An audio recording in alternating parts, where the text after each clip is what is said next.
Namaste and good afternoon to all who are present, my fellow commissioners, survivor Turangatawu, Mr. Sitiveni Rabuka, members of the media, councillors, and our support staff who make these proceedings possible. My name is Sitiveni and I have the honor of serving as the presiding commissioner for this hearing. Sitting alongside me today are my fellow commissioners, Anna Langari Tambua, Commissioner Raj Nanath, and Commissioner Rajendra Dath. Under the FTRC Act, the Commission is mandated to conduct hearings to provide a safe and dignified space for survivors and witnesses to share their experiences in relation to the periods of political upheavals for 87, 2000, and 2006.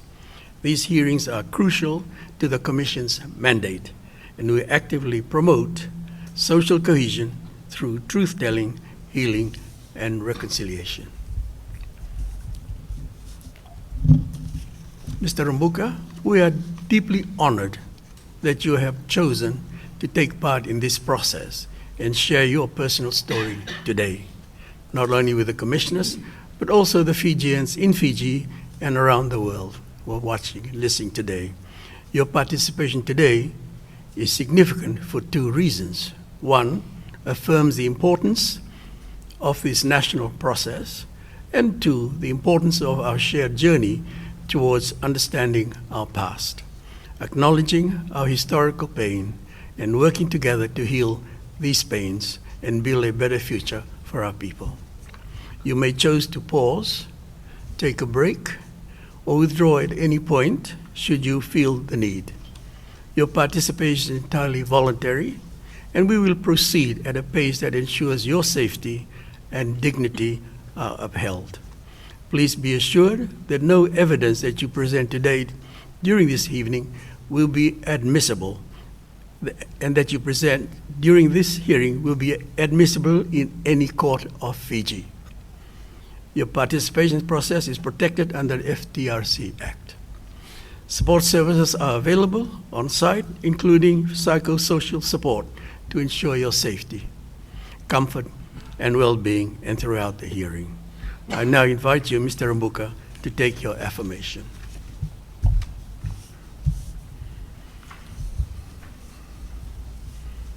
Should be on the table.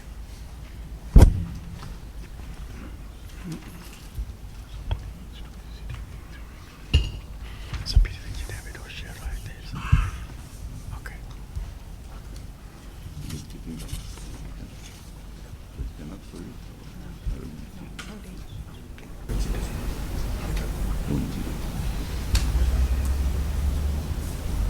I, Sitiveni Rabuka, affirm that I will speak honestly and truthfully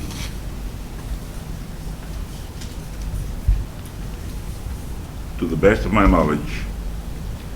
Also affirm my commitment to healing and reconciliation for the promotion of peace and unity in Fiji. That's internal. Sign or write my name.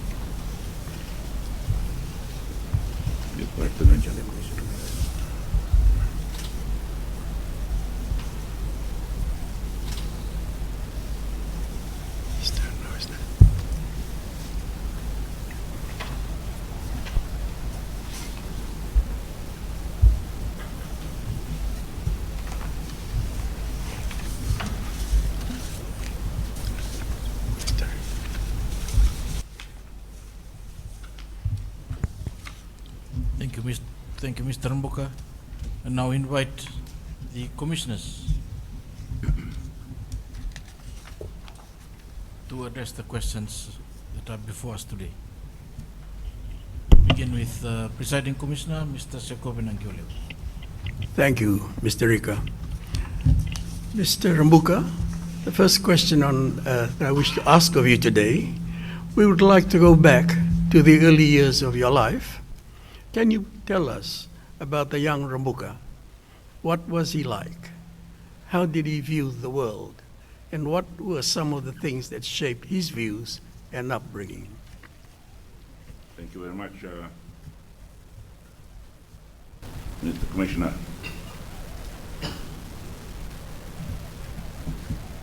I am, as I have said, Sitiveni Rabuka, son of Kolnio and Charlotte Rabuka. I am from Rekinwai, Novotel in the Conroe. I'm a Mbati of the Benua of Novotel, Ebusa of Novotel. My parents were teachers. They were teaching and got married in Tawake, also in the Conroe.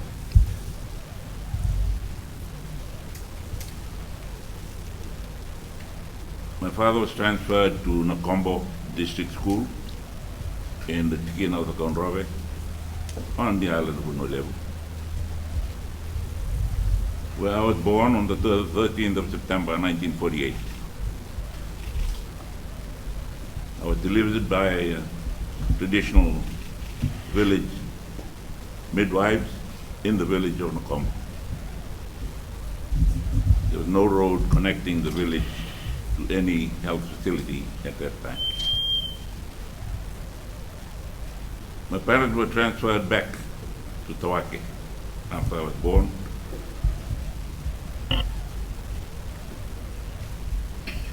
And then from there to Rekinwai, my home village.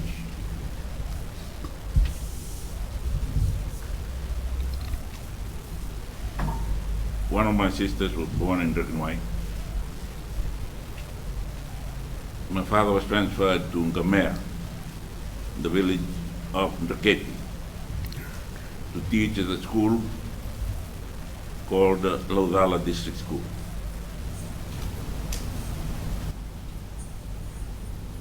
It was at that school that I started my education, classes 1 and 2 and 3. In 1955, he was transferred back to our own village in Rekinwai, where I continued my primary education in Rekinwai District School. I'm named Sitiveni after the old Tirarailevu of the Conroe from Nakombo. We commonly called him Cook Swed.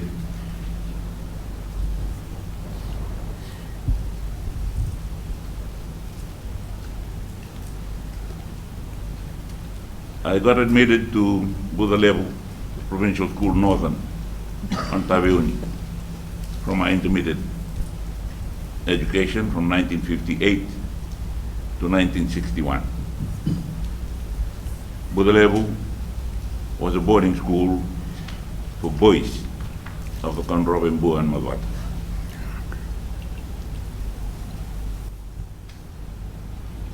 I was too young to progress through the early classes, so I repeated class 6.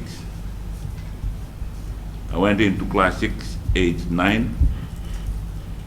My 10th birthday was in the third term of that year. School life was tough. Weeding, working in the garden. And our teacher was Master Ratu Kini Ndimuri of Nanduri, Mavata. Was married to Andi Savanatumbua. And in my first year at school, Ratu Salala Sukuna died. And because Andi Sava had to come for the ceremonies, the school was closed for about 2 weeks, and we just worked in the garden.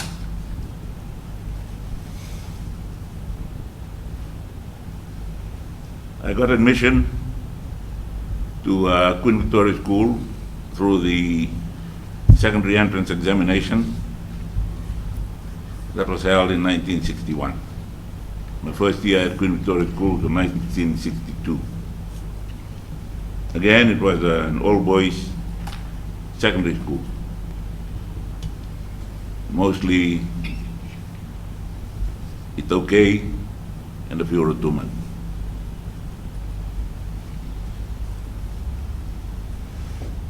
Cadet training was compulsory at Queen Victoria School, and I took it up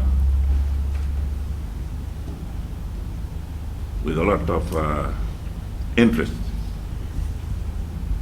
And I decided that I would eventually join the army. In my sixth form year, I was interviewed to go to Nasinu Training College, Teachers Training College. Interviewing us at Nosori then was the Secretary to Education for Education, Mr. Semasa Sikbo. After reading my testimonials from school, he asked me, what else do you have in mind? Without asking me any interview questions. He said, sir, I would like to be an officer in the army. He said to me, go there, you'll be better off in the army. That was the end of my pursuit of any other career. But before that sixth form year, Fiji was going through the constitutional conferences, preparation for independence in 1970. A teacher who taught us at Queen Victoria School, Mr. Richardson, Mr. Harrison, who came from England and was a member of the Royal Navy Reserve. He told us that when that happened, the term then was Fijian, we now use it okay, would be outnumbered and would be led in a pure democratic process voting by the other races in Fiji at the time who had formed the majority. I didn't like what he said. I walked out after him, pulled him by the lily pond at Queen Victoria School, and told him, don't you ever say that again. He reported me to the principal. The principal asked the senior Fijian master at the time, Mr. Sitiveni Rabuka, to talk to me. Mr. Rabuka called the head boy at the time, Ratu Swangawindi, and they spoke to me, told me to be careful about what I said, but what I didn't understand at the time. I joined the army in 1968 and went to do officer training in Waiouru, New Zealand.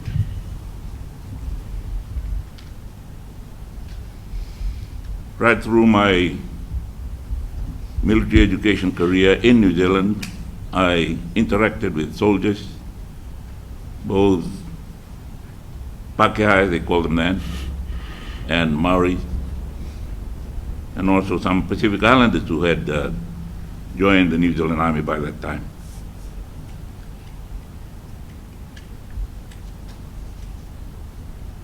I wanted to go to Vietnam with one of their battalions,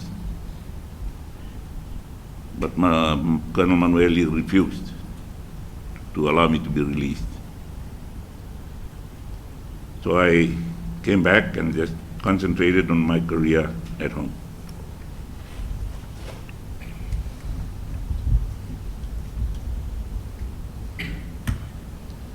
In 1977, after the defeat of the Alliance party, I drafted my resignation letter.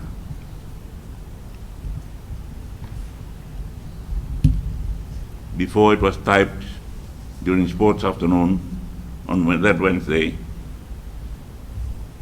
the radio broadcast the fact that the Governor General then,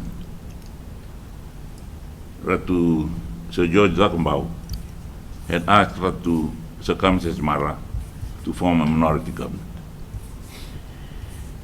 So I tore up my draft resignation letter, because that morning tea before sports, Colonel Manueli had told us we have to support the government of the day. If you cannot do that, the only honorable way out is to resign.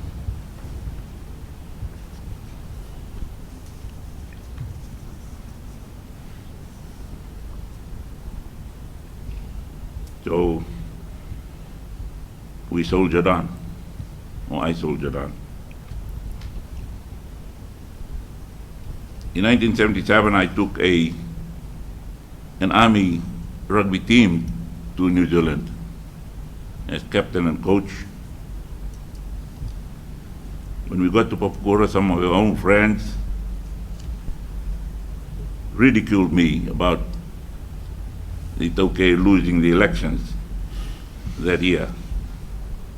They did not know that Alliance was an all-racist party. It was a multiracial group made up of the Fijian Association, the Indian Alliance, and the General Electors Association.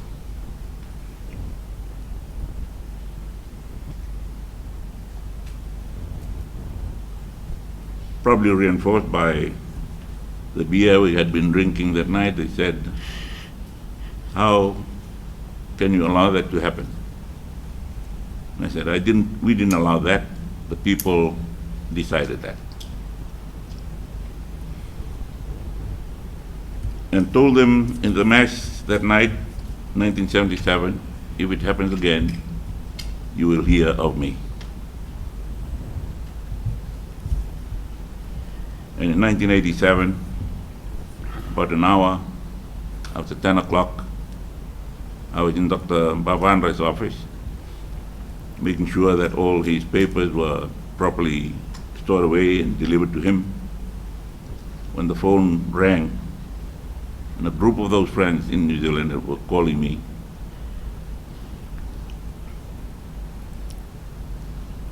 And congratulating me.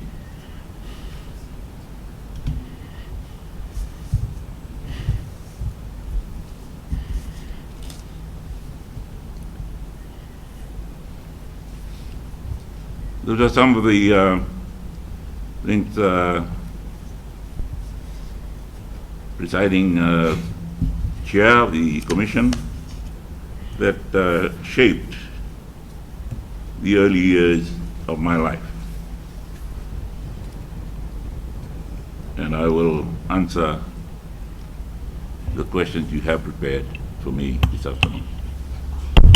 Thank you, Mr. Rabuka. I'll now leave it to my commission, Anna, to ask the next question. Vinaka, Mr. Rabuka, very good afternoon. As you're aware, the Commission is mandated to examine the nature, antecedents, root causes, and accountability for the human rights violations which occurred during the political upheaval.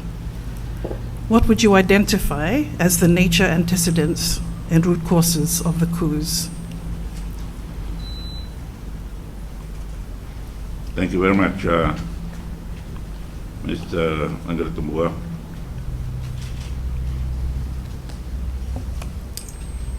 I was sort of insulated from what the other people in the open public, if I can call it that. I was brought up in boarding schools, straight into the barracks, sort of a protected environment.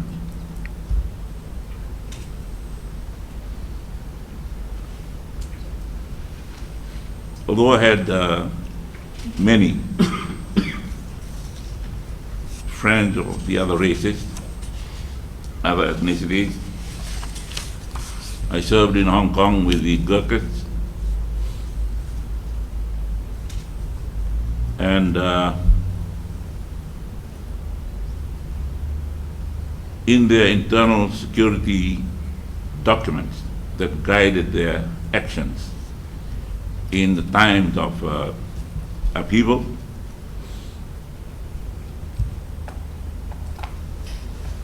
they were allowed to use their weapons and to shoot to kill, not to maim.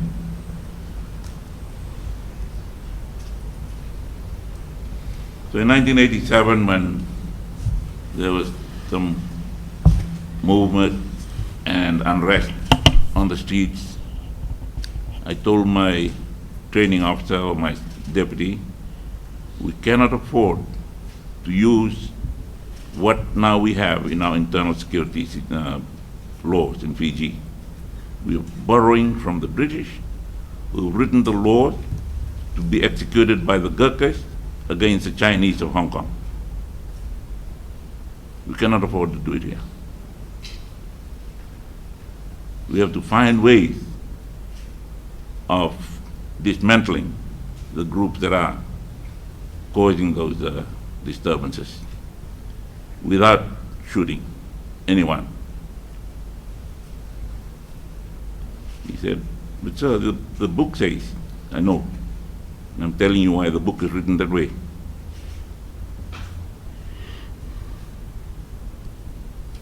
It was written for an army not indigenous to the place they were stationed in, by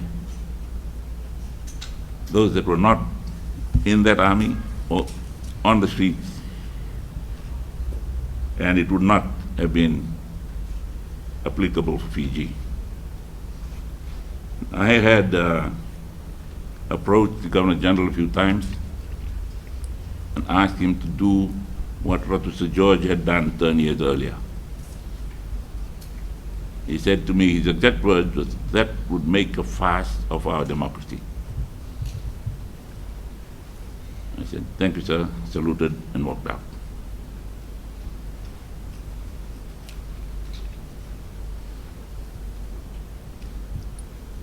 There had been some discussions that were reported to us through the special branch, but plans to disrupt things in the main centers. I saw one of the names mentioned and recognized him, and I said to him, do not do this. It'll be bad for everybody.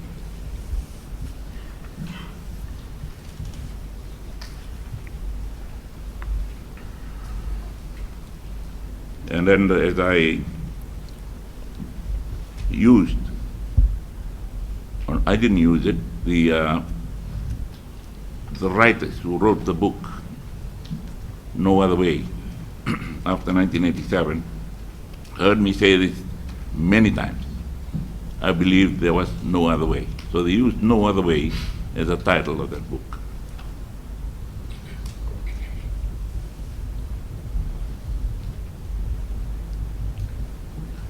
It was, if I can call it that, a contained disturbance.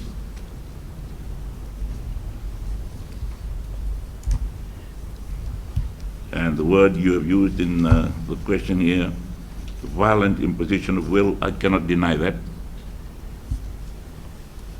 Because in the army, violence is the use of weapons, whether the weapon is loaded or not.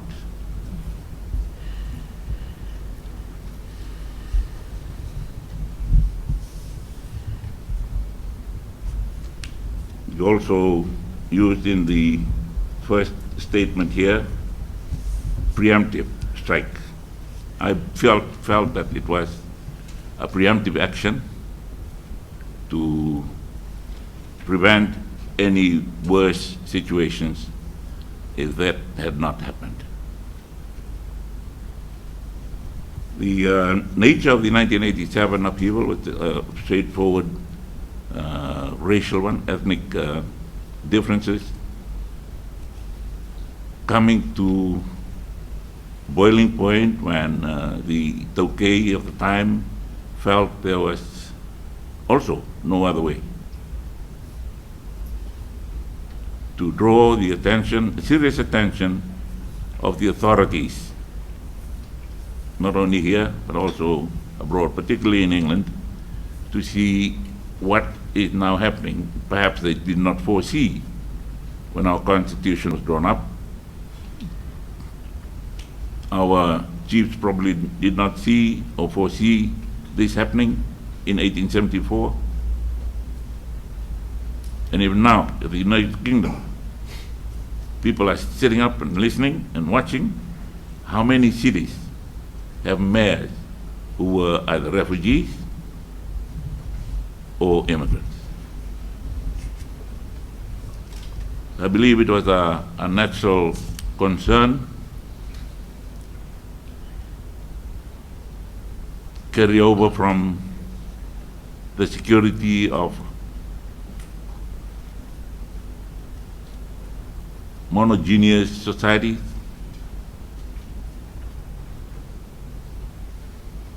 but slowly metamorphosing into a multi-ethnic society which had become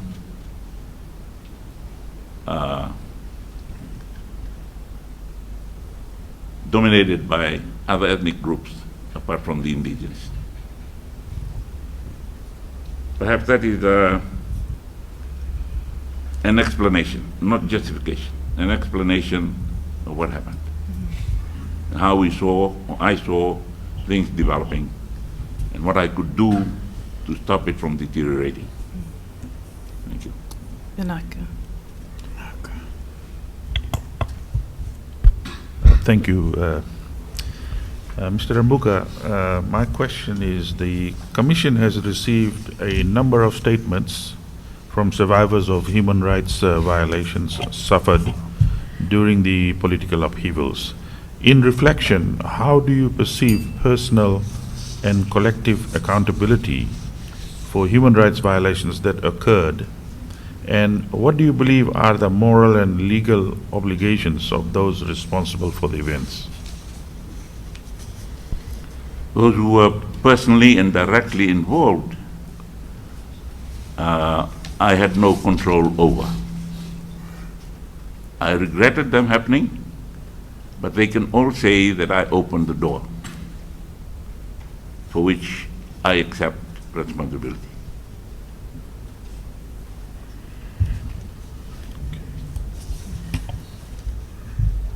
Thank you.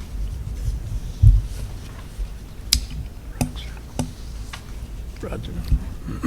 Mr. Rabuka, good afternoon. What were your feelings or thoughts as the events following the 1987 political upheaval unfolded around you? I knew that the responsibility was on my shoulders. I had to make sure that all my subordinate commanders knew what we had to do. Nothing harmful individually, that we would not harm any person, and so everyone on the street, we had to be sure, did not have a loaded weapon. They carried ammunition, but no loaded weapon. We just couldn't risk anyone using their weapon to harm the unarmed civilians.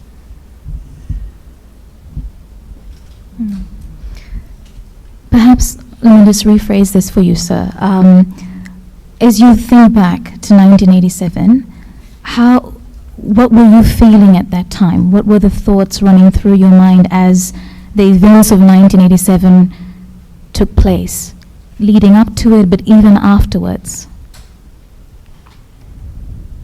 My fear was that there would be a breakdown of communication from me to the commanders on the ground and to the soldiers. And I wanted to be very, very clear with my chief of staff and the unit commanders that they would make sure that we do not use force unduly. Even to the extent that at the beginning, the Army was supposed to be working with the police. The police would have baton charges and all.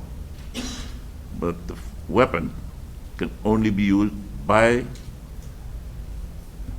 the army, the unit on the ground, and 1 round only. If you look at the old internal security orders, you'll see that word for word, and I'm saying now, is what the local commander or the ground commander would say. Front load, front rank load, and they would load, kneeling load. Man with a scarf, pulling the tape and making his way towards you. Number 1 rifleman, 1 shot only, fire.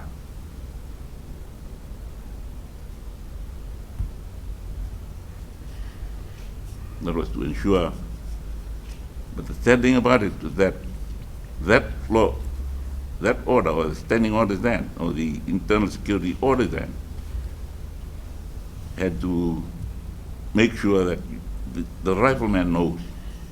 But before we got to that point, I told my ground commanders, platoon commanders, and section commanders, ask them, is anyone prepared to shoot somebody in the crowd? A few of them put their hands up. Okay, look very closely. It is a woman. Some hands went down. Look closer now. It is your mother. Although her hands went down.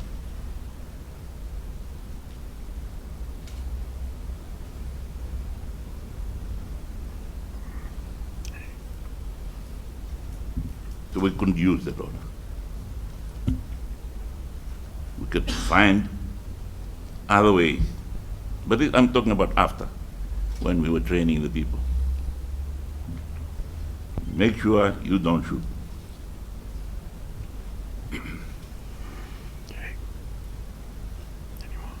Thank you. My next question, Mr. Rabuka, is there a specific truth relating to the political upheaval events you would like to share with the Commission? Specific, yes, specific truth relating to the political upheavals.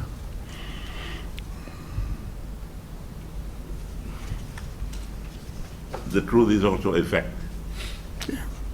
The situation at the time allowed for it.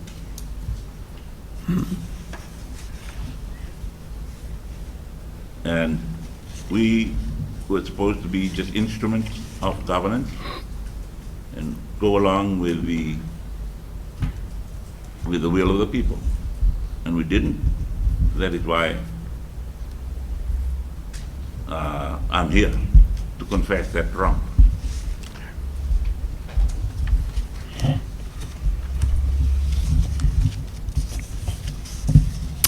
Thank you, Mr. Rabuka, very much for your answers to that question. Commissioner Hon. Mr. Rabuka, as you know, the impact of the political upheaval has it's impacted sectors. So just in your experience and as you look back, what would you identify as some of the sectoral impacts which have occurred during the coup periods, particularly in health, education, the legal sector, the media, civil service, and in other sectors? Effect.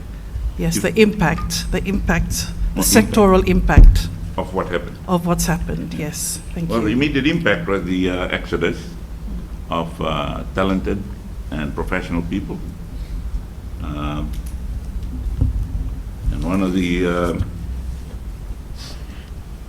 corrective actions I took when I was in charge of most of the things was to send away Tauke men and women to go for some crash courses in the legal profession, the areas of finance. Bond University was very cooperative.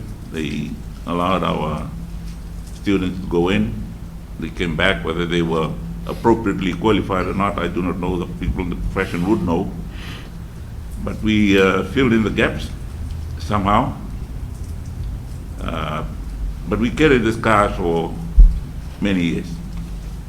when we had to fill in, some appropriately, some probably not properly trained to fill in those shoes, and the vacancies left after the mass outward migration of our qualified people.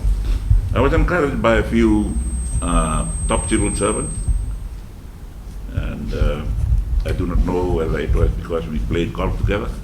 They knew me, and I knew them. And they were the ones who stayed and worked on. And I didn't even ask them to go and talk to their counterparts and encourage them to stay. I knew it was, I would be intruding into their right to exercise what they felt was the right thing to do for them and their future generations. I left them to make their own decisions.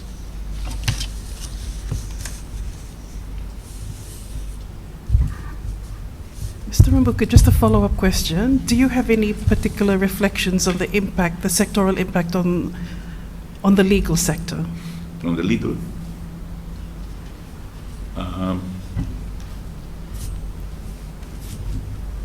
I could only answer that from what I heard. I'm not a legist. I'm not legally qualified. Just conversations that perhaps some were led to question the integrity of our benches and our professionals working for the judiciary. I was in no position to be able to judge. In the education area, yes, we lost a lot of good teachers. I wouldn't have felt that because I went to all the schools that had Itoke teachers or European teachers. No Indo-Fijians. I had Protuman teachers at Queen Victoria School. In the health sector, we suffered a lot. Some of our qualified medical practitioners migrating to safer territories. The police was shaken up with the top command echelon changed. They did not go out. I just decided to appoint new senior officers for the police. I met the commissioner at the time in Australia, and he had accepted what had happened. He didn't like it, but he said, well, you were in charge of the government at the time, and as a commissioner of police, I listened to what the government says to me. Talking about Mr. Hon.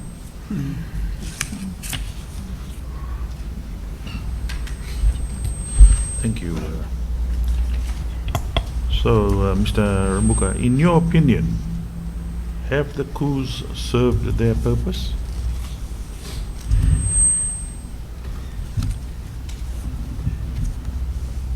I cannot say a truthful yes.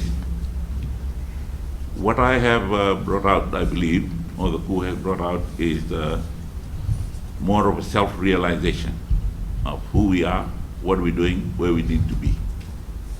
If that is a positive outcome of the coup, I encourage all of us to do that.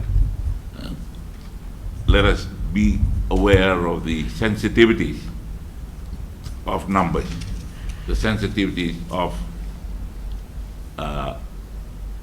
a perceived imbalance in the distribution of assets or whatever.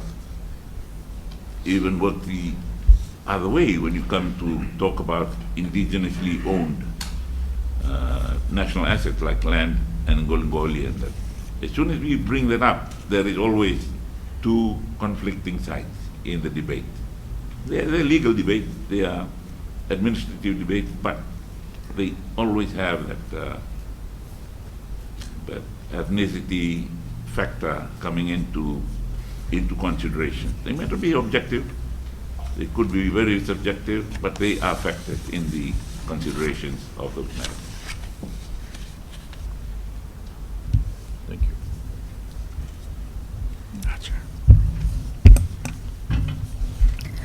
Mr. Rabuka, let me take you back to 1987.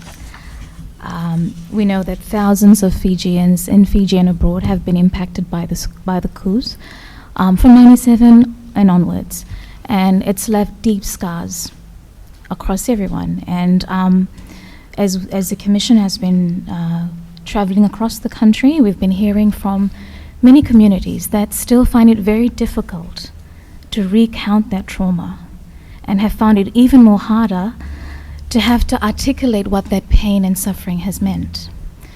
But you've also spoken about what this has meant for you and your family.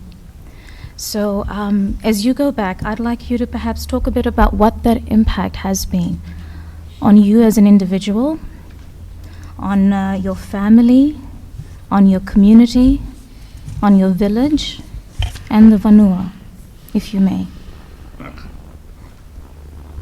We were, and are still known as the Ku village, where it is by way of joke, or there is an underlying guilt that we feel when it's said about us as a whole village. My two daughters were brought up by their mother, and I was paying support maintenance for them until the morning of the coup, when the first officer in charge of the group that went onto the street found them, got them out of their school, and brought them up to camp. They had to call their mother after that to say, "We are now dead." They lost friends from school, and some who stayed didn't quite see eye to eye with them many of the things. They too suffered. My wife was teaching in Lilin,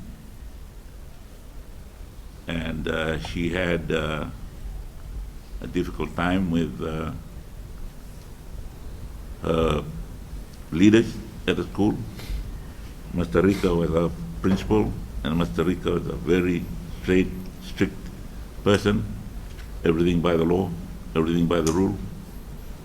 So she had a difficult time at Lilin. And it was all because of what I had done. My two of my sisters were teaching. One is now a lecturer at FNU. But they also lost friends in their workplaces, even at sports. One of my daughters told me that a friend of hers refused to play in the other team when they played against hers. So yes, I could feel very intimately at home what others were feeling, probably worse about in the other families, not my own. I was also excluded from a lot of things. There were many things that I could have been involved in, but people sort of were reluctant to work with me or put me into positions of authority, knowing that I might abuse that position again.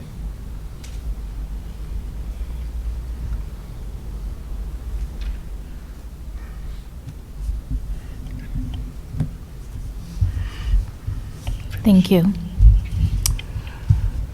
Mr.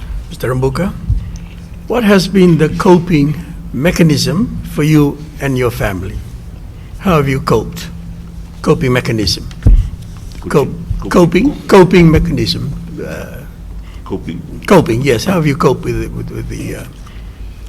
with what has happened?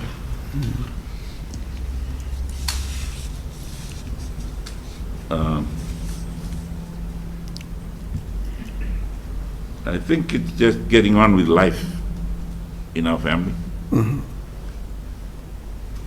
I know how bad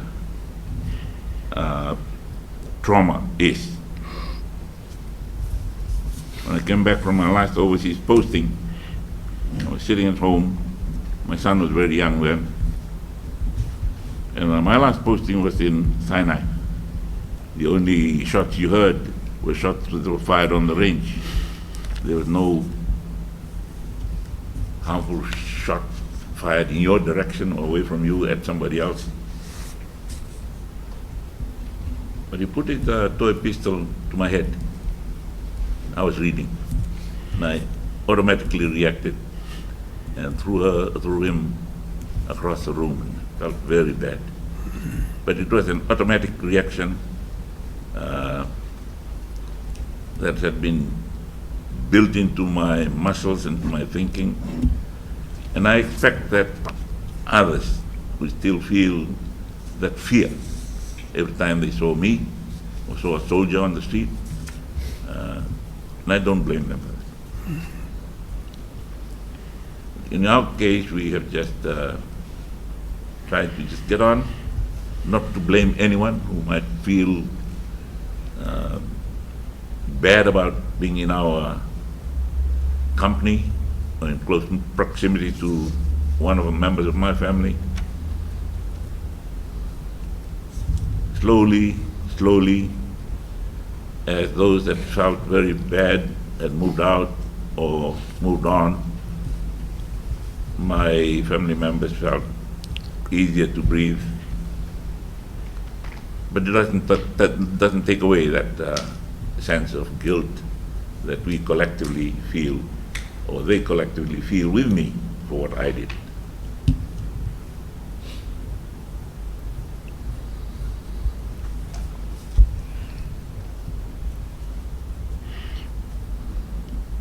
So just a follow-up question. Obviously, you have to cope with what has happened. And how is that? Will you continue? Will you continue to cope, even though that has happened quite a while ago? Yes. I know you have to move forward, like we all do. Yes.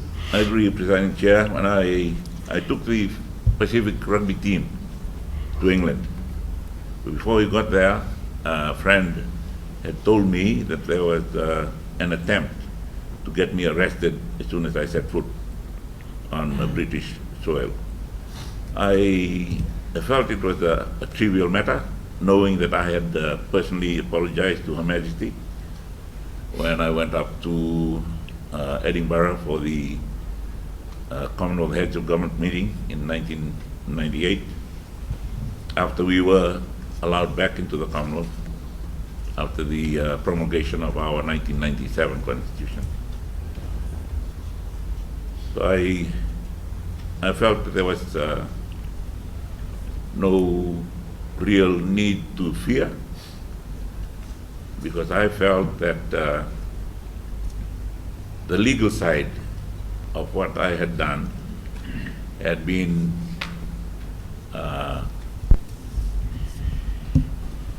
negated by the fact that I had declared Fiji a republic. So we were no longer Her Majesty's government. The courts were no longer Her Majesty's courts of Fiji. And the titles royal were taken away from us: Royal Fiji Police Force, Royal Fiji Military Forces, the Royal Suva Yacht Club. I came this morning and I saw that they're still flying the Union flag at the corner of their flag. Whether they are allowed to do that or not, I do not know. So on the legal threat, I felt we have gone past that point. And when I asked Her Majesty if she would like to return as our monarch, she said to me, "Let it be the will of the people." So until that is voiced and enacted in Fiji and communicated back to them, and they agree, then we are out there in the cold, so to speak.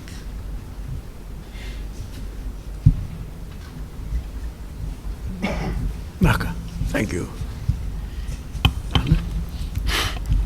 Penaka, Mr. Rabuka, you've reflected a lot on the impact that 1987 has had on you as an individual, on the family, on the vanua, and on the sectors. Is there anything you would do differently if you had an opportunity to go back? You can ask them. Go back where? To go back before 1987? We're now 38 years after 1987. If you go back before 14th of May 1987, I do not know what those that were planning disturbances would have done, nor what the government counter would have been. So I do not want to venture into that into that area. I only know my part, why I played the part I played, and what I hoped I achieved. Whether it is a result that is better than what would have been the result if others took control, I do not know. We only have international case studies to work from. They've been bloody and then settled. In our case, although it was not bloody, it hurt a lot of people. The hurt was there. Some were physically hurt, but no one was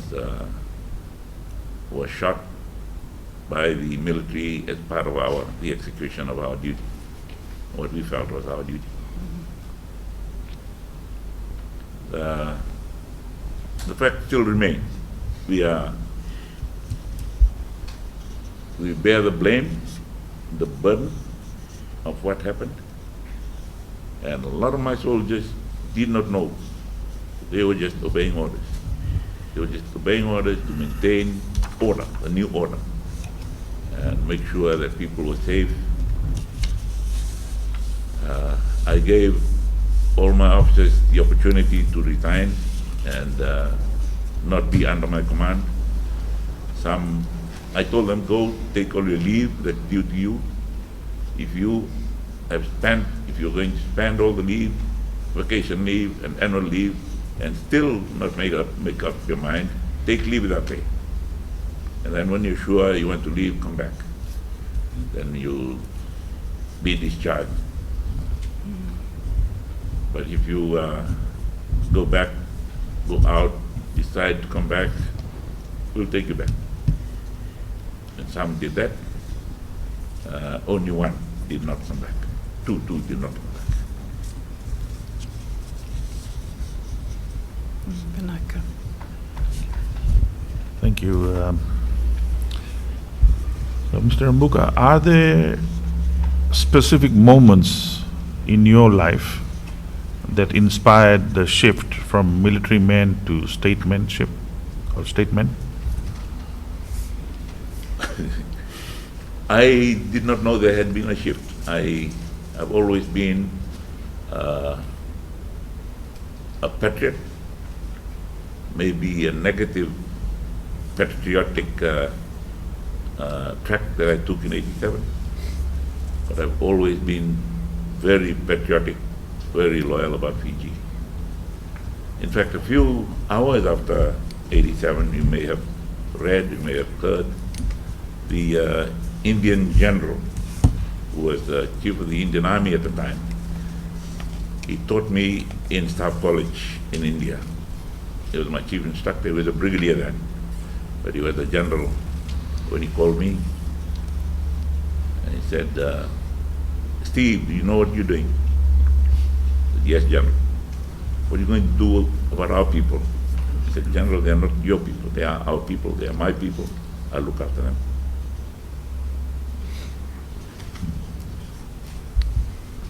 Thank you. And I wanted to see him 22, but he had died in March. He's an aviator, but he died in a helicopter accident. And he was not driving the helicopter. Thank you. Thank you, Mr. Rabuka. I have a question around reconciliation, but I will come to that in a moment. I'd like to take you back to an earlier question around specific truths and around the specific truths of 1987. And in your written statement to the Commission, you spoke of two truths. One was the weaponization of faith, which you said that was actively promoted the idea of the Christian state back then. And then the other one was about the legal void that was exploited. Are you able to speak to the Commission on what these truths were and elaborate on them, please?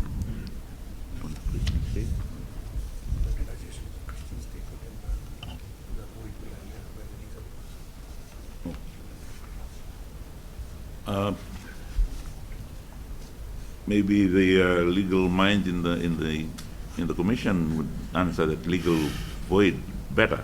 But for me, it is a very simple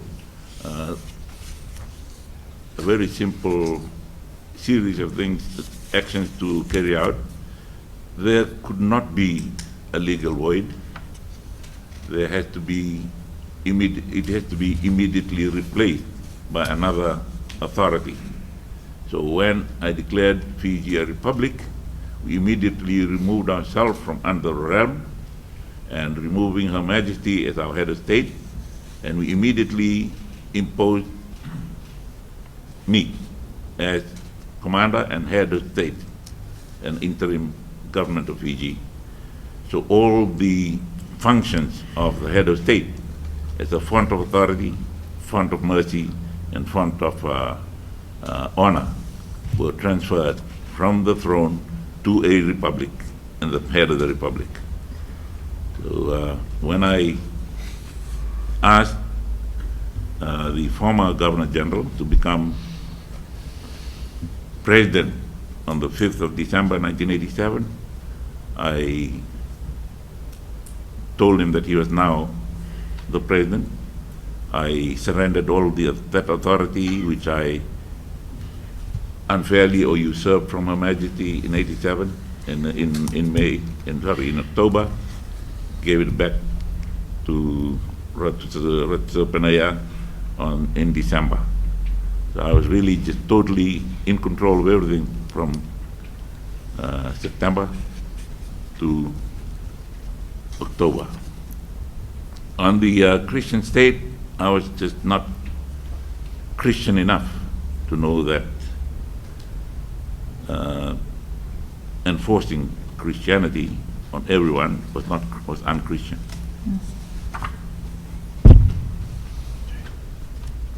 Okay.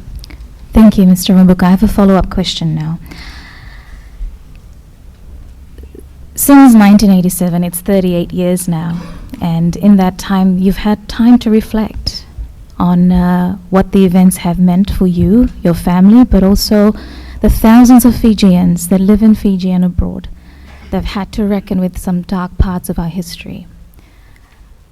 As you look back, what does forgiveness, healing, and reconciliation look like to you at an individual level, but also at a national level for Fiji? I've said this before, and I believe it.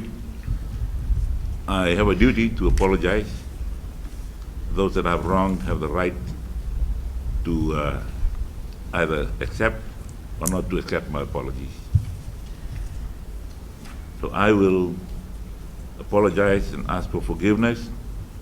If I get it, fine. If I don't, no longer my burden.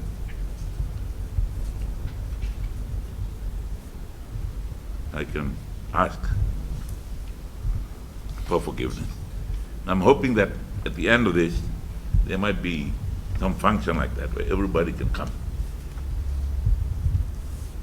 And that is one reason why those of us you allow to come, and those who volunteer to come, should take the opportunity On my way here, I saw an email. Please do not go. It will serve no purpose. And this morning, I saw another email, a well-known Fijian living abroad. Do not go. It is no use. So there are people out there who are saying that this is of no use. For me, it's very useful. It has given me an opportunity for people to hear me, see why I did what I did. They may agree, they may not agree with my reasoning. At least it's out there in the open. Did you want to speak to Mr. Rabuka about what reconciliation might look like nationally? Sorry? Would you like to perhaps elaborate on what reconciliation might look like for the country?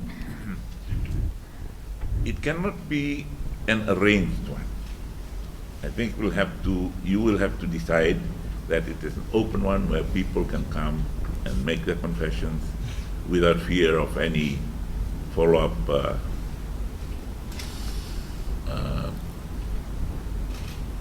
opening up new old wounds. That's the main threat. People have said, "Oh, why are you going? It'll just open up old wounds." And I said, well, old wounds, new wounds, they hurt. It's up to people to heal. To heal. And the only way to heal is to objectively look at what has happened to ourselves, and we decide. We decide on whether to accept the apologies or continue to carry the offense against the other person.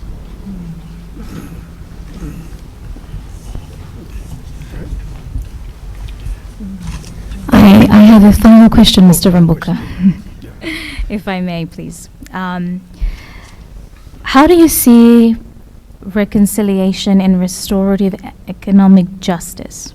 Restorative economic justice, encompassing all Fijians, given the multi-ethnic impact of the political upheaval. As you are aware that our mandate does not make allowances for compensation, but that is a conversation that has been brought up quite prominently with the Commission. So as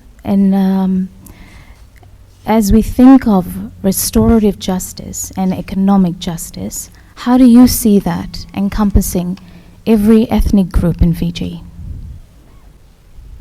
Personally, I do not have enough to give to everybody who wants to claim.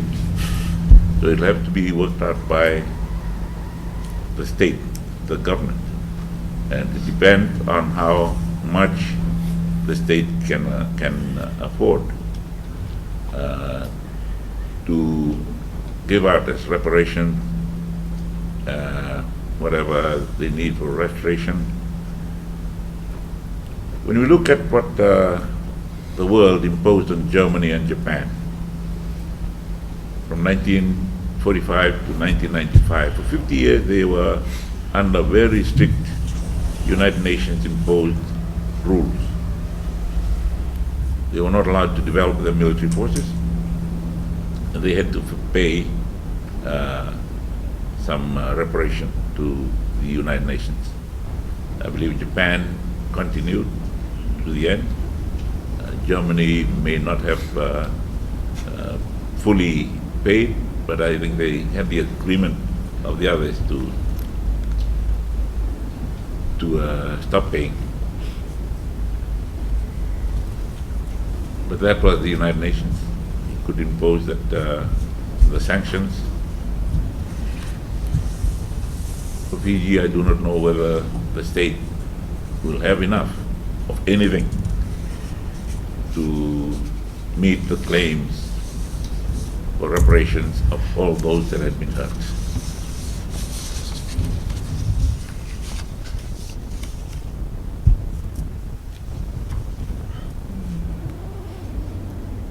Okay, let me just ask the last question. Okay? Let me just ask the last question.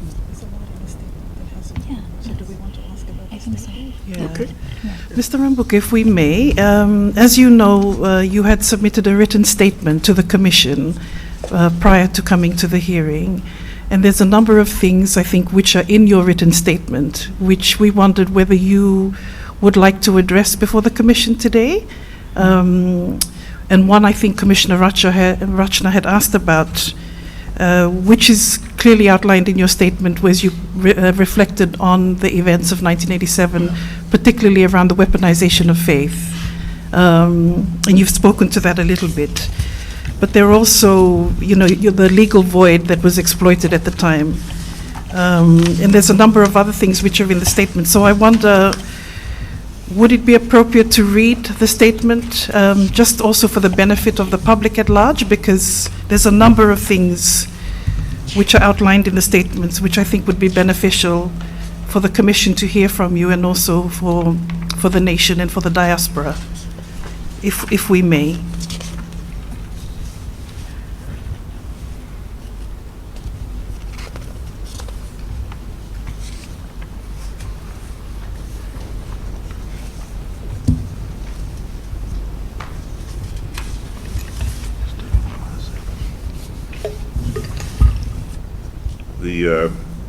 First of all, that weaponization of faith was not really my own idea.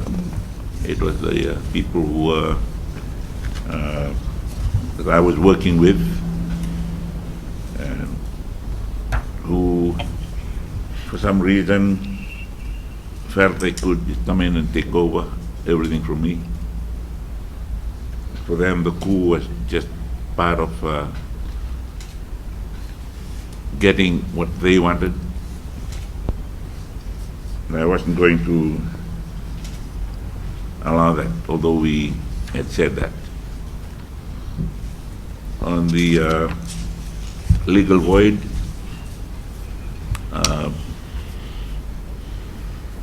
my legal advice at the time was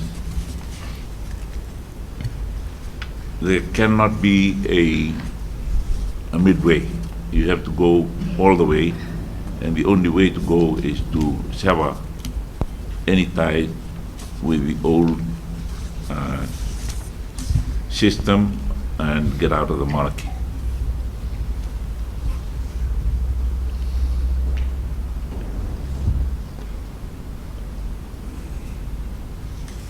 I do not know whether anyone has explored the people, concept of the people, rather than Her Majesty's government of Fiji, and that will have to be fought by the legal profession.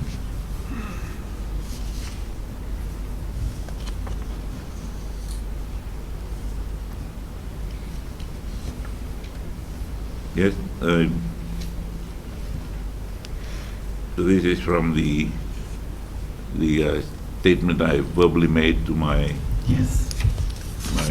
legal counsel, put it together this way, and yes, I agree with everything that is here, but that is why I was a very loyal subject of Her Majesty. She honored me with the OBE military division after my command in Lebanon. I was guard commander when she visited Fiji in 1977.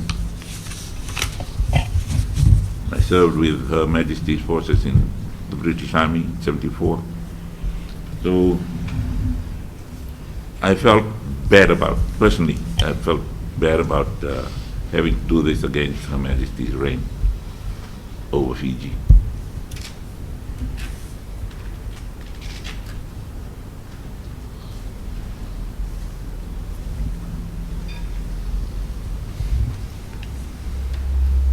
That last paragraph before the last sentence before 3, perhaps not that strong. Our actions were not just politically revolutionary, but were designed to place the military and I beyond the reach of existing legal order.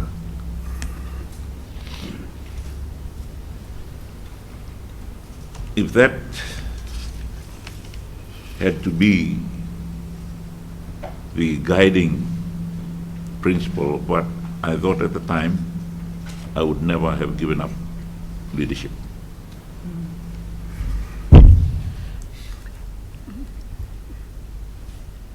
In fact, when I had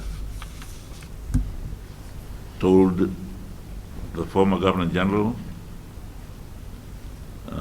that what I would do, I also said to him, "Sir, when I finish what I'm doing, I would like to come back and ask you to come back as our first president."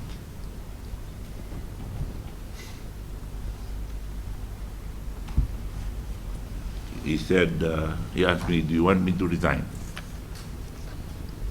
I said, "No. Let the palace decide that, let the British decide that." So he did not resign.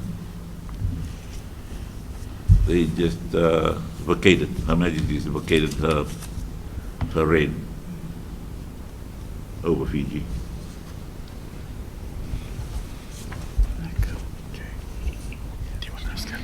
Mr. Rabuka, thank you. I'll take you back also to your written statement.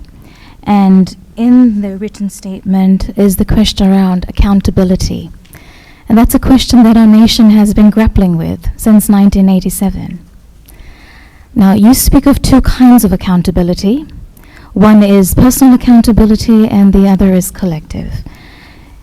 In terms of personal accountability, you have on numerous occasions said that you bear full personal accountability for 1987. And in your own words, you've said that it's left a permanent scar on your soul. But in relation to collective accountability, you described a silence and complicity that involves many institutions across Fiji. In your statement, you mentioned the Great Council of Chiefs and the Methodist Church.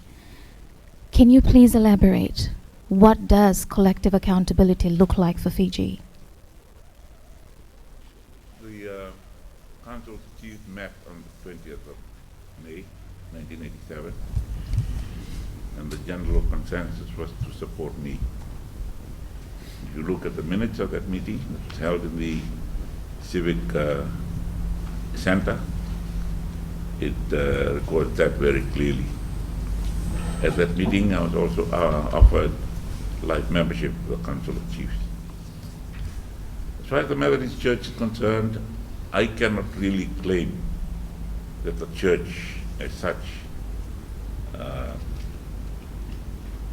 was with me. A few of the leaders in the Methodist Church headquarters were supportive of what I had done. And there were many church ministers, Talgasis of the various divisions, who verbally and by their expressions at the various conferences that were held and the discussions they had among the leaders, they voiced their opposition. One of them was my own army chaplain, Reverend Josate Koroi, who was president at the time of the Methodist Church, and the movement resulted in his being ousted properly from the Council of Church, the conference of the Methodist Church. He was supposed to have continued, but there was enough votes to get him out of the leadership of the Methodist Church.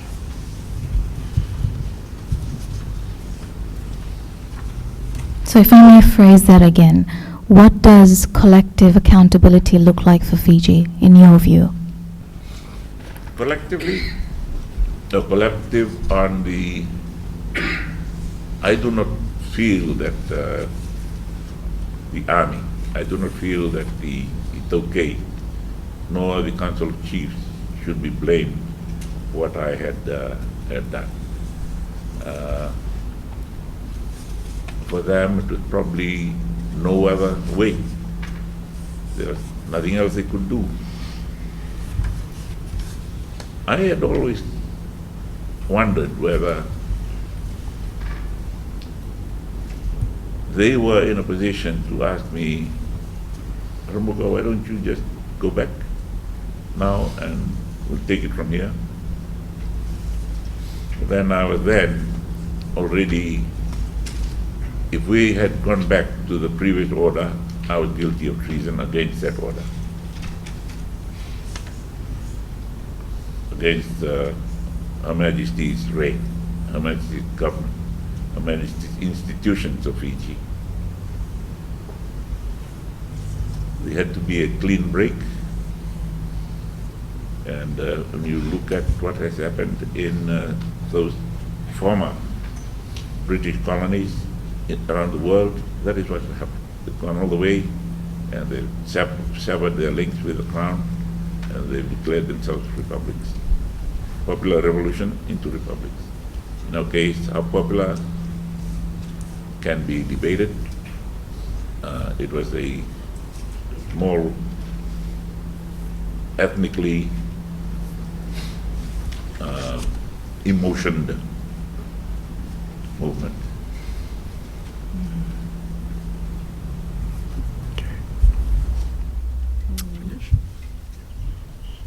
There's Go ahead. no. Hold on. Yes, Maybe, Mr. Rabuka, just one more thing. In your statement, as a key witness, is there anything you would do differently if you had an opportunity to go back? One of the things that you mention in your statement is that you would have chosen the wisdom of Talanoa over the arrogance of the barracks. That's what the statement says. I would have sought to be a bridge builder like Jairam Reddy, not a demolition man. I would have used my influence as a military leader not to plan a coup, but to demand a national constitutional convention. I would have brought the grievances outlined in the Wakaya letter to the table for multiracial negotiation rather than trying to impose them by gunpoint. I would have trusted in the wisdom of dialogue over the false efficiency of force. Just your reflections on that, please. I can only say that it is really wishful thinking. It's unrealistic. We cannot go back and rerun that course. On the Wakaya letter itself came to my knowledge after the coup, as people were sort of trying to post-event justify. So it was not, I did not know the contents of the Wakaya letter before. Whether it would have made a difference or given me added courage or impetus to do what I had done, I do not know. But it's not really realistic to hang on to it and say, this is what should have been done. But when as I said, I asked Ratpanaya if he could find a way out and get the political leaders at the time to Talanoa and do what they had done in '77, allow Ratumara to form a minority government with the cooperation of the two factions who had won the election in that year. Even then, that year he did not, I mean, Professor George did not have their cooperation. He just went ahead and called Ratu to come and set up and swore him in. And we had gone on for about 3 or 4 days without the winners of the election nominating their prime minister. I think there had been an internal competition between 2 of the candidates. And they said it was too long. I looked at that, and then I realized that many years later, the Supreme Court, I think it was the Florida court, that declared Bush the winner, but there was no clear majority after one of the elections in America.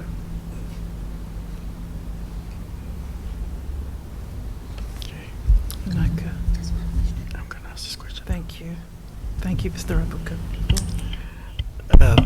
Just a final question, Mr. Rabuka, before we ask the facilitator to put a question to you. Anyway, what can be done to encourage more Fijians to engage in genuine truth-telling for healing and reconciliation?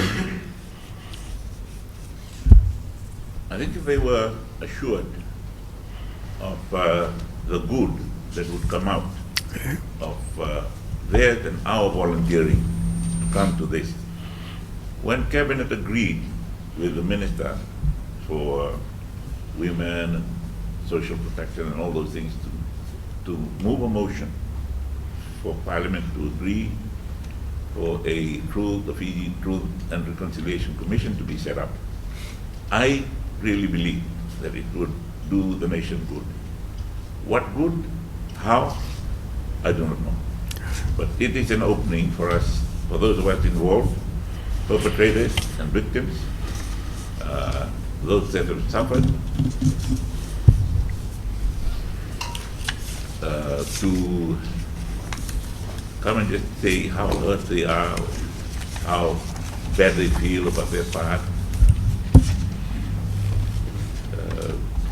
Those that were victims, collateral victims, and whichever way we look at the whole thing, because there are many who are collateral victims of the events.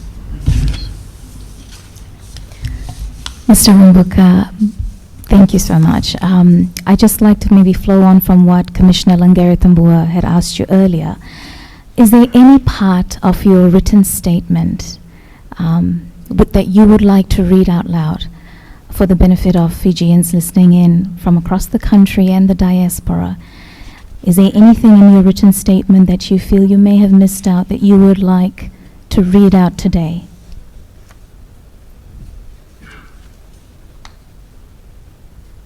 Leave out or? Read out Read from out. your written statement. No, up to you to use it. That's it. Do you want to Okay. speak to it? Yeah. If I may, because you've written quite extensively, and I think it really articulates a lot of what you were thinking, and your reflections are quite deep. I'd like to take you back, perhaps, to the part on reconciliation. Which one? Reconciliation, that would be page 12 of your written statement, sir. If you go to page 12 of your written statement, and this is the question around what forgiveness and healing and reconciliation looks like to you personally, but also on a national level. And you've answered this quite extensively, what it means to you, but also nationally. I'd like you to perhaps speak about what that means to you nationally, especially around the lessons going forward, and what that looks like for Fiji as we reimagine a country perhaps that can look and leave behind the coup culture. The very, very first paragraph there has got nothing to do with the whole 87 and forward events. When they decided to do what they did against me, they were the executives at the time. They could do whatever they wanted to do.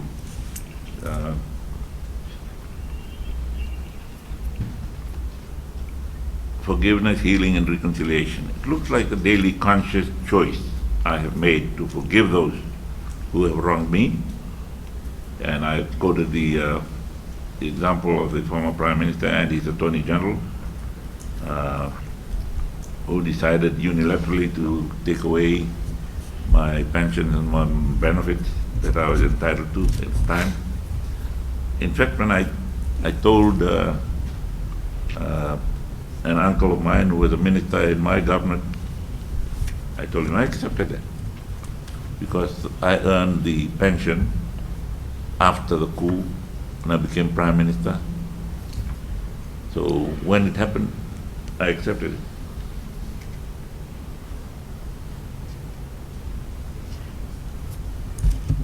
And seek forgiveness through action, not just words. It is an internal peace that comes from surrendering to the truth. And the truth is that, yes, I got to be where I was. All the benefits I received was because I had graduated from an illegal action and moved on to make a life out of what came out of that. Nationally, it looks like the institutionalization of the lessons from this commission. It means a renewed social contract, and I'm committed to exploring constitutional reform informed by this commission's work to build a Fiji where our diversity is our greatest source of resilience. It looks like an impartial civil service and a truly professional and apolitical police and military encouraged by reconciliatory efforts led by leaders like Commander Rochana Kaluniwai. It looks like a national curriculum that teaches our full, complex history. It looks like economic policies that actively redress the disparities exacerbated by the coup. It is a Fiji where the success of one community is seen as victory for all. So that's nationally. And on the economic justice, I have it there. Before I came this morning, I was thinking about, I'm still benefiting. I'm still reaping the benefits of the changes of national circumstances and personal circumstances. And I said that if it was the outcome of this Truth and Reconciliation Commission, that those of us, the principal actors, were to be barred from political leadership, that should be an option. That it's not worth it. You cannot go to the top through this road or through this path. So, but then for me, they will say, but you have benefited all these years. Come the year after next, it will be 40 years after 87. Do you feel uneasy about that? Yes.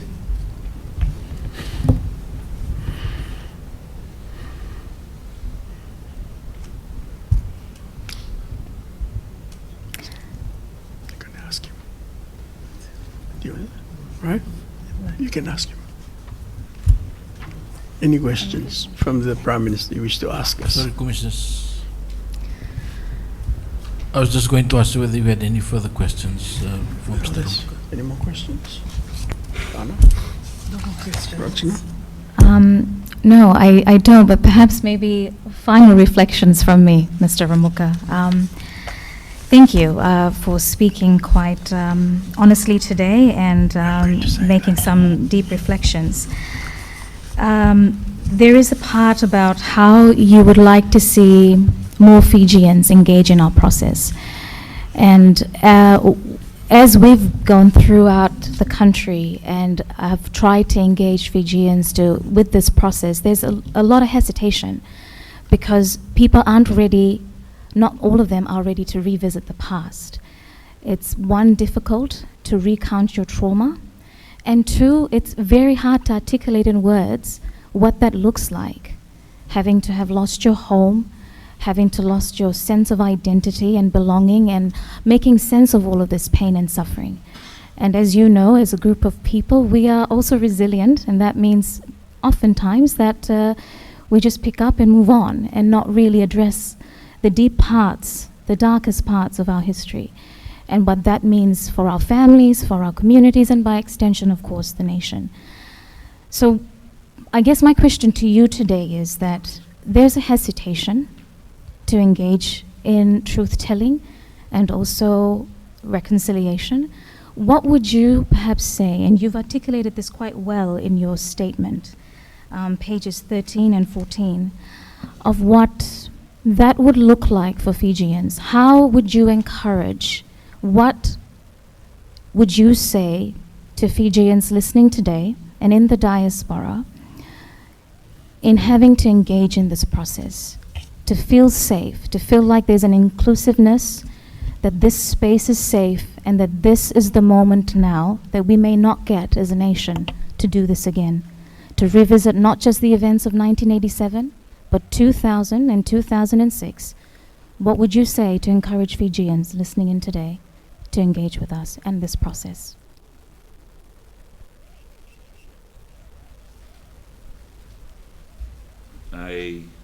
I said it right at the beginning that I'm a party of my own tribe. I'm not a chief. But there were certain things that we had promised as a political party that we would try and do through the Fijian administration, Itoke administration. And I'm encouraged by some of the resolutions that have come out from the recent Council of Chiefs meetings about integration of Fijians into the Fijian Itoke system. So I would just encourage the Council of Chiefs and the Itoke administration to continue that. And as we go along, I'll use that word again, we metamorphose into a new identity, a new group where the ethnic differences sort of fade away.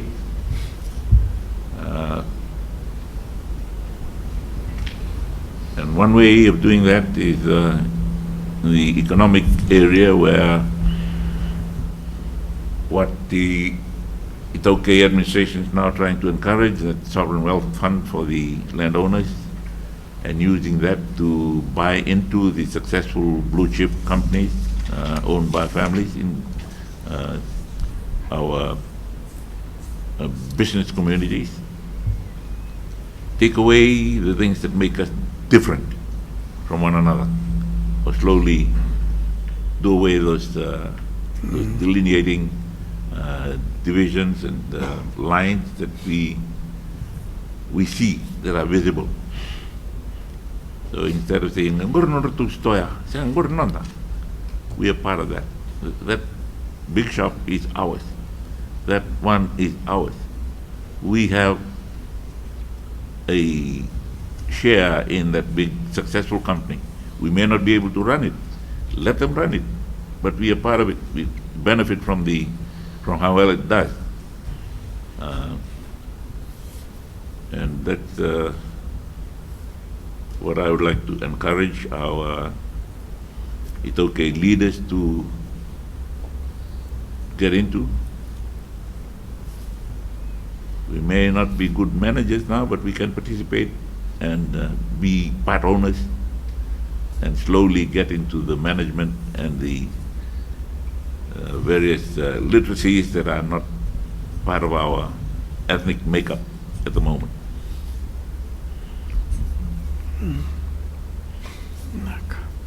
Okay. Thank you, Prime Minister. The Truth and Reconciliation Commission is mandated to recommend policy options or measures to prevent similar situations as those that occurred during the coups. Do you see the removal of immunity for coup perpetrators from the Constitution as a way towards preventing a repeat of these incidents? If there is a way of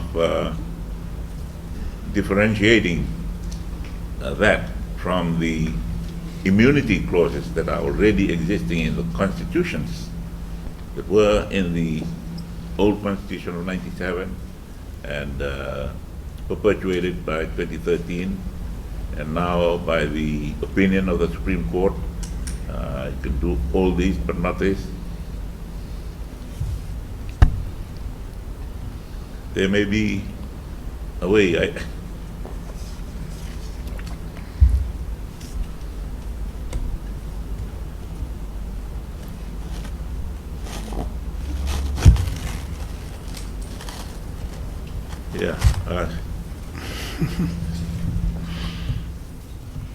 There should be very objective assessment of what can be done. There are certain things that we cannot do unless we all agree, leave the amendment to the Constitution open to the people. If that is the will of the people, let it be. At the moment, our hands are tied.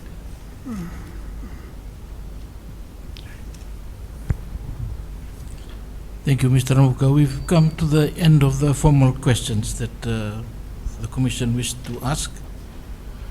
Is there anything you wish to ask of the Commissioners this afternoon before we bring procedures to a close?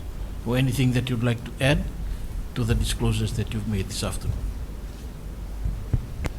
Thank you very much. I probably missed out the fact that I tried very hard to get out of the army. I knew difficult times were coming, and it was not good officer behavior to avoid difficult situations, but I knew that I couldn't be in a position where I would like to be unless things were changed. So I wanted to leave.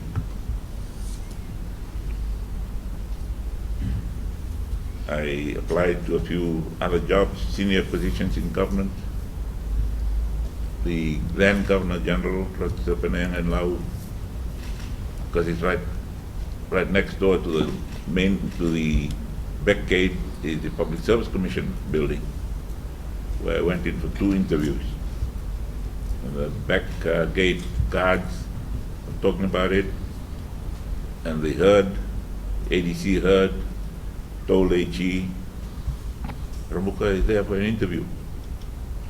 I got word from the ADC, HE wants to see you. So I came down, and he told me the degree you have is not for the civil service. You stay in the army. I went for an interview, one of the 2 other companies. One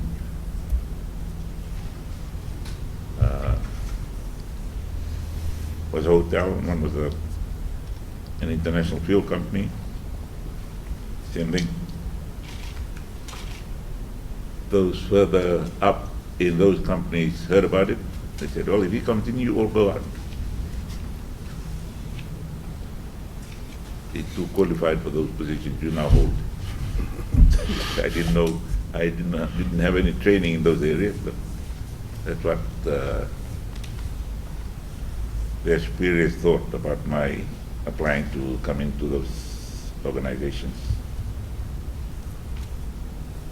So I had to stay, and my commander at the time told us we go with the government of the day. 2 commanders, Colonel Manueli and Ratunelli Kau. Both said the same thing. We were very loyal officers of Her Majesty's forces of Fiji.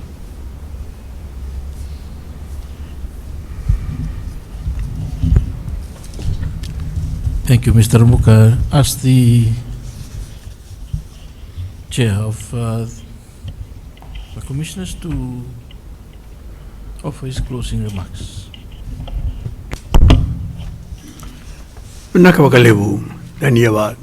Thank you, Mr. Rabuka, for sharing your story with us today. Your contribution adds to the Commission's efforts in acknowledging our past and also encouraging all Fijians to share their accounts so that together we can bring closure to our past and continue the journey of healing and reconciliation. We also acknowledge the recommendations you have made, particularly your commitment to strengthening this Commissioner's work. On behalf of the Commission, I thank you once again for your truth and for your contribution to this important national journey of truth-telling for the purpose of healing, reconciliation, and social cohesion. Nasa wale.